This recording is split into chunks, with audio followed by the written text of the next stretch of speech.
नमस्कार मित्रांनो, आज आपण बघणार आहोत की EPS पेन्शन संदर्भात माहिती। मग EPS पेन्शन एका झटक्यात 333% वाढली आहे। मग यामध्ये EPFOने ऑर्डर या ठिकाणी काढलेली आहे। मग EPFO म्हणजे एम्प्लॉईज प्रॉव्हिडंट फंड ऑर्गनायझेशन।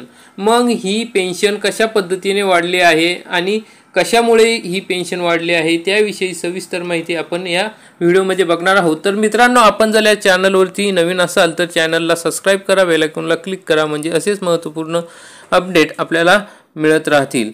तर मित्रांनो, या ठिकाणी कर्मचारी भविष्य निर्वाह निधी म्हणजेच एम्प्लॉईज प्रॉव्हिडंट फंड संघटनेच्या ग्राहकांना सर्वोच्च न्यायालयामध्ये लवकरच दिलासा मिळू शकतो। वास्तविक सर्वोच्च न्यायालयाच्या निर्णयामुळे कर्मचारी भविष्य निर्वाह निधीमध्ये योगदान देणाऱ्या लाखो कर्मचाऱ्यांचे कर्मचारी निवृत्ती वेतन म्हणजेच एम्प्लॉईज पेन्शन स्कीम एका झटक्यात 300% पर्यंत वाढू शकते।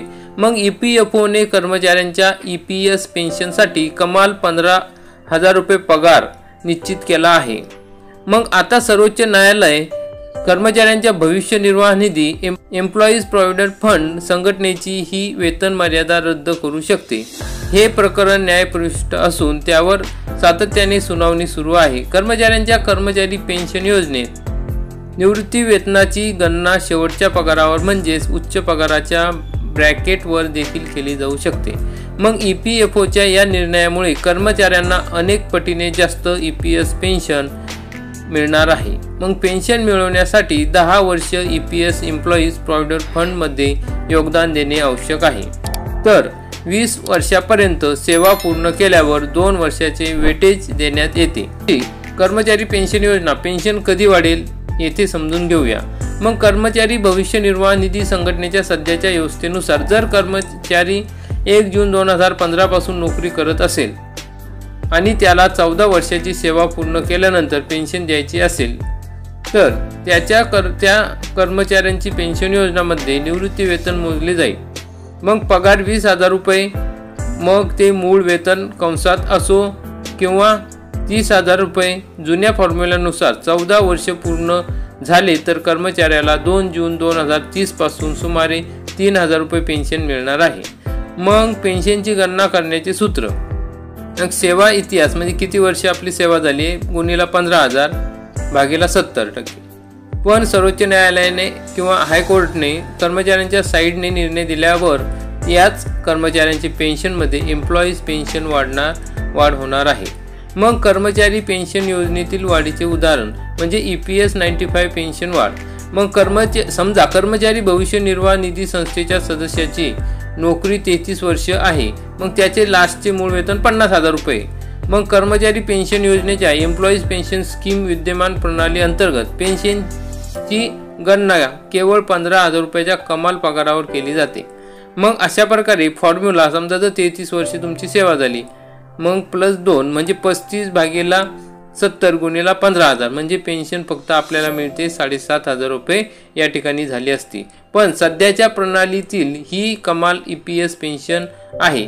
मग परंतु पेन्शनची मर्यादा काढून टाकल्यावर शेवटच्या पगारानुसार जर पेन्शन जोडल्यास त्याला 25,000 रुपये पेन्शन मिळेल। म्हणजे कसे तर 33 वर्ष +2 बरोबर 35, मग 35 भागिले 70 गुणिले 50,000 बरोबर 25,000 या पद्धतीने आपल्याला पेन्शन मिळणार आहे। म्हणजे आधी आपल्याला 7.5च मिळत होती, पण या पद्धतीने नवीन पद्धतीने जर आपण पेन्शन काढली तर आपल्याला या ठिकाणी 25,000 रुपये महिन्याची पेन्शन मिळणार आहे। मग मित्रांनो, आपण बघू शकतो की 7,500 आणि 25,000 कुठे म्हणजे किती टक्क्याने ही या ठिकाणी वाढलेली आहे। मग कर्मचारी भविष्य निर्वाह निधी संघटना कर्मचारी भविष्य निर्वाह निधी संघटनेच्या नियमानुसार जर एखाद्या कर्मचाऱ्याचे पेन्शन योजनेत सलग 20 वर्ष किंवा त्याहून अधिक काळ योगदान दिले तर त्याच्या सेवेत आणखी 2 वर्ष जोडली जातात। अशा प्रकारे 33 वर्ष सेवा पूर्ण होते, परंतु या ठिकाणी पेन्शन 35 वर्ष मोजली जाते। अशा परिस्थितीत त्या कर्मचाऱ्यांच्या पगारामध्ये 333% इतकी वाढ होऊ शकते। मग काय आहे कर्मचारी पेन्शन योजनेचे संपूर्ण प्रकरण? मग कर्मचारी निवृत्ती वेतन योजना दुरुस्ती 2014 केंद्र सरकारने 1 सप्टेंबर 2014 पासून अधिसूचना जारी करून लागू केली आहे। याला खाजगी क्षेत्रातील कर्मचाऱ्यांनी विरोध केला आणि 2018 साली केरळ उच्च न्यायालय त्यावर सुनावणी झाली. हे सर्व कर्मचारी EPS किंवा EPF आणि विविध तरतुदी कायद्याने 1952च्या संविधानाद्वारे समाविष्ट होते. कर्मचारी भविष्य निर्वाह निधी संघटनेच्या नियमांचा निषेध केला, कारण यामुळे त्यांना कमी पेन्शन मिळणार आहे.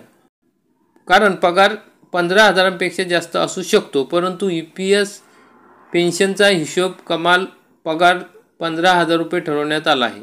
मग केंद्र सरकारने 1 सप्टेंबर 2014 रोजी केलेल्या सुधारणांपूर्वी ही रक्कम 6,500 होती.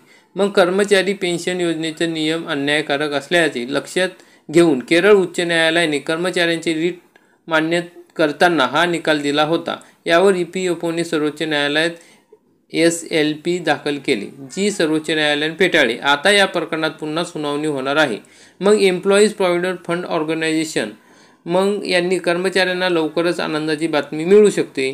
तर मग मित्रांनो, अशा प्रकारे ही माहिती होती आपण बघितली, त्याबद्दल धन्यवाद.